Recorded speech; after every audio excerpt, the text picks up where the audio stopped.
Future of work is an integral part of a much larger digital transformation that's taking place in Canada. This is where we see technologies like third platform technologies like cloud, data analytics, mobile, and social. And we also start seeing other technologies that are driving or accelerating this growth, like AI, AR and VR, and IoT. This is why IDC has defined future of work as three major dimensions, so work culture, workforce, and workspace. And by and large, Canadian companies have already started down this path. This is why it's so important to Canadian companies.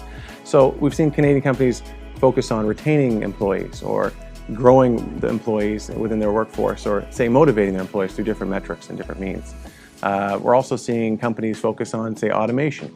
So automating the workflows that they're doing, either operational work or informational work within those organizations. This is where we start seeing AI enter the mix.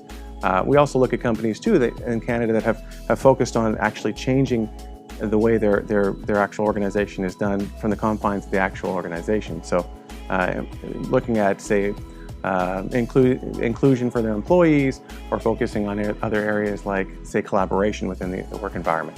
And it's super important for these Canadian companies to understand both the technology and the processes, because they are going to fundamentally change the way these companies are doing business in the future. Our Canadian survey just came back, so I'm super excited to talk about that. We had 300 respondents, a mix of small, medium, and large companies, and the focus was on IT, HR, and line of business. What we were trying to understand with that survey was sort of the unique Canadian dynamics of future of work, or the workplace transformation market. And I think we did a great job with that. So some of the key takeaways from the survey, one of the major ones was 3/4 of Canadian companies are actually putting money aside for future of work technology, which is great. And then the next logical step to that is, are they spending more? Are they spending the same as they were? Or are they spending less, say? And thankfully, what we see is 60% of Canadian companies are actually spending 3% or more than they were last year. And the bulk is in that 5 to 19% bucket.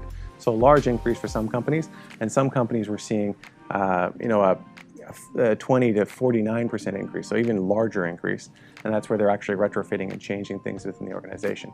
So overall, the net is a very large change in money being put aside, so a large number of Canadian companies, and then again, a large number of Canadian companies are actually spending more. So one of the other areas of focus from the survey was, say, looking at work culture and trying to understand some of the pain points of Canadian companies. So things like digital skills and driving those digital skills is a real pain point for a lot of Canadian companies. So as we see, 46% of Canadian organizations ended up saying they're having a difficult time trying to fill these digital skill voids in their company. And then when we look at it, 2/3 of those are actually looking outside of their company to actually fill those skill gaps, which is pretty intense.